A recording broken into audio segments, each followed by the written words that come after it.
Among the many researchers devoted to the investigation of classroom interaction, Paul Sithaus provides a very interesting set of ideas from a conversational analysis perspective.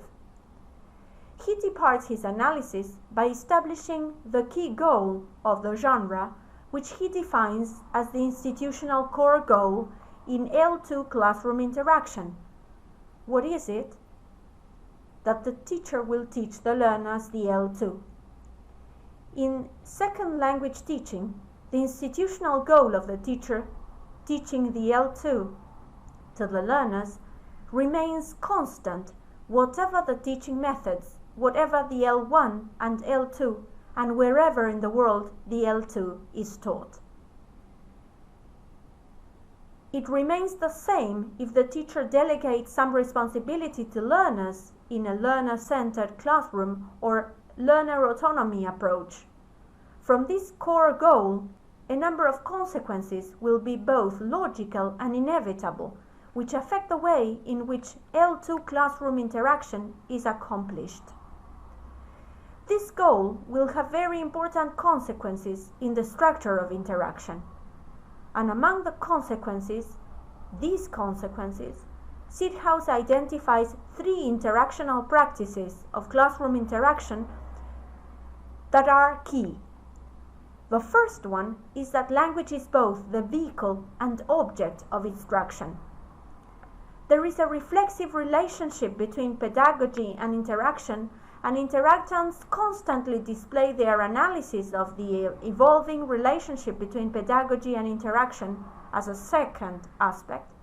And finally, the linguistic forms and patterns of interaction which the learners produce in the L2 are potentially subject to evaluation by the teacher in some way. Also, it is crucial to bear in mind that the basic sequence organization that applies to all second language classroom interaction from a conversation analysis has three distinct features.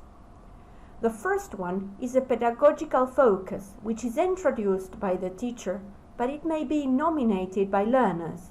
For example, when learners ask a question. Secondly, at least two people speak in the L2 in a normative orientation to the pedagogical focus. That is, they are speaking the second language, bearing in mind the rules and the structure of the language as a focus. And finally, in all instances, the interaction involves participants analyzing this pedagogical focus and performing turns in the second language, which display their analysis of the normative orientation to this focus in relation to the interaction.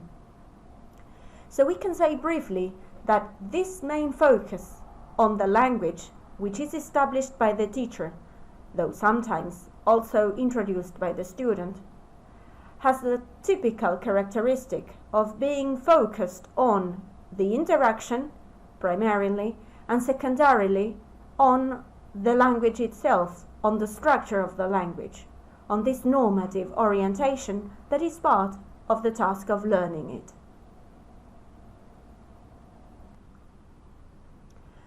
As regards the teacher, there are 5 separate though related simultaneous concerns that the teacher bears. The first one is that the teacher controls the overall topic whilst allowing the learners some interactional space to develop their own subtopics. The teacher has to orient, then, to an overall pedagogical plan. So the teacher will be all the time in control of the topic and also the subtopics. Secondly, she will respond to the ideas and personal meanings which the learner chooses to share, and does so successfully in that he or she develops the subtopic introduced by the learner. It is often found in classroom interaction that teachers take up what students say and expand and also comment on student interventions. Thirdly, the teacher responds to the linguistic incorrectness and correctness of the individual learner's utterances, and when it's incorrect, the teacher conducts embedded repair on them. Also, the teacher orients to the other learners in the class when students produce answers that are inaudible to other learners. This is something very common, especially in young learners, that students tend to speak very lowly, and teachers have to take up what students have said and share it with the rest of the class. So teacher displays feedback and ensures everyone can listen. And finally, teacher maintains a simultaneous dual focus on form and meaning. Let us now pass on to a task. Let's analyze this classroom interaction. How is this basic organization realized? What is the pedagogical focus that you can identify in the class? What is the normative focus? How do participants show their pedagogical focus and normative orientation? How are the 5 concerns of the teacher realized in the example? Very good. All right. So now it's your turn to come up to find out. Okay. Now, here, let's try from Christine and Jerry. Come to the front. Get the card. Get the card. I say, okay. Come to the front. Here, Jerry this side, and Christine here. Cannot see the whiteboard yet. Okay. So, the girl got a present, and she is 1, 2, 3.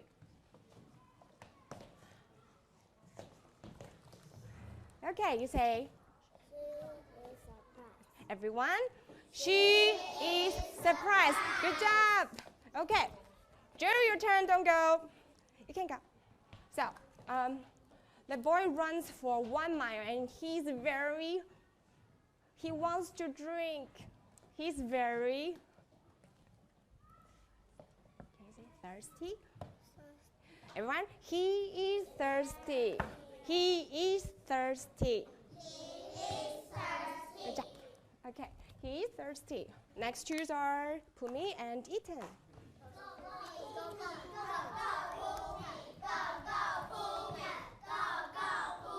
Oh, shh. Okay. I didn't eat for 5 hours, and I really, really want to eat something. I'm so 1, 2, 3. What's this? Everyone? So I am so hungry. I'm so hungry. He is hungry. Good. He is hungry. So next one is, I have nothing to do. I feel so bored. Good job. He is bored. He is bored. Okay. Next to Miller and Kimmy.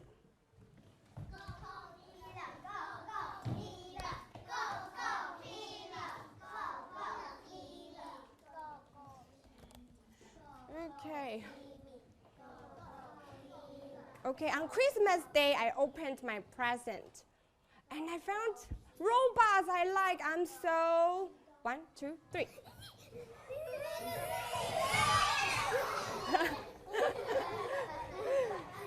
What's this? Happy. Oh, not really happy. Everyone say this word? Surprised. Kimmy say surprised. Last ones,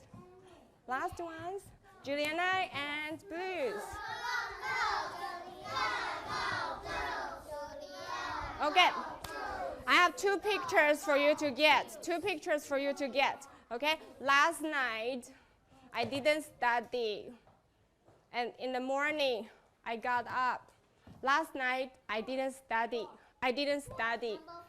That's number 1. And I got up. I feel very. Number 4. I gotta feel very tired, but I didn't study. I'm so, one more. I didn't study. I'm so worried. Okay, good. All right, good job. Ivane, go sit down. Right here, 1 point. All right, so now everyone stand up. Stand up. Chairs in. Legs by chairs.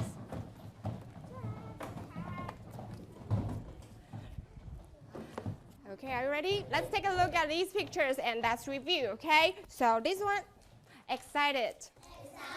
Excited. Thirsty. Hungry. Surprised. Bored.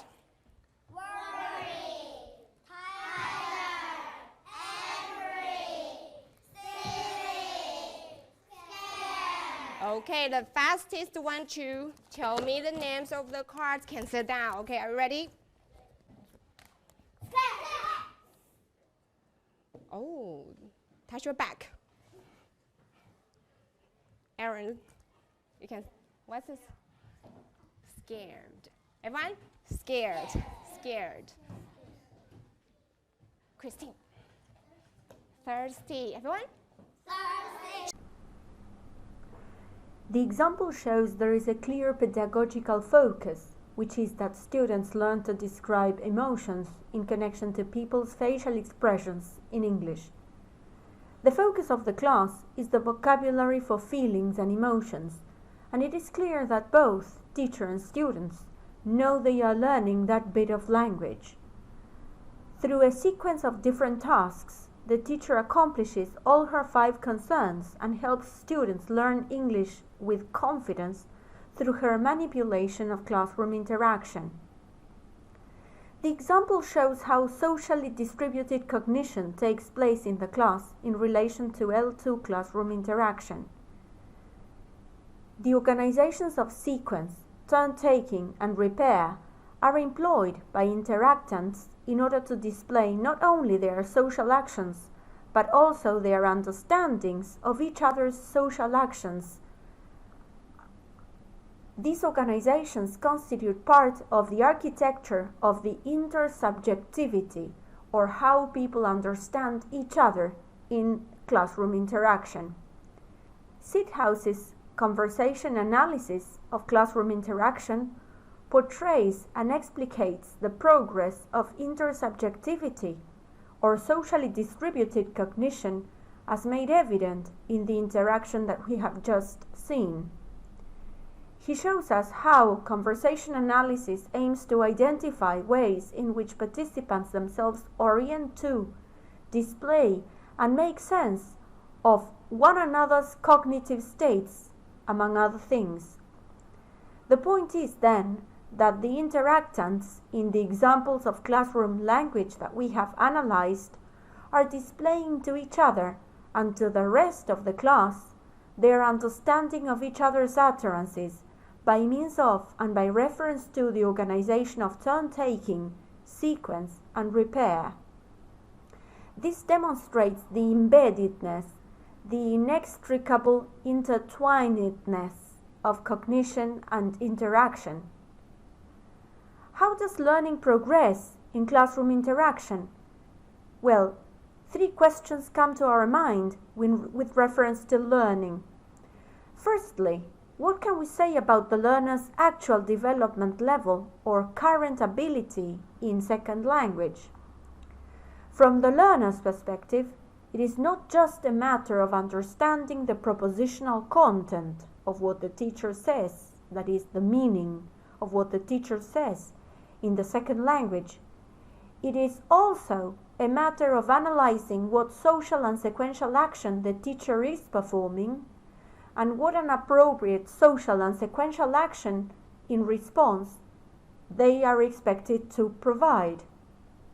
So we can see that learning skillfully manages the co-construct meaning with teachers in the L2 from the limited grammatical resources that learners have. Secondly, what can we say about the learning environment in terms of input to the language learning process and facilitation so as to upgrade the language that the students know?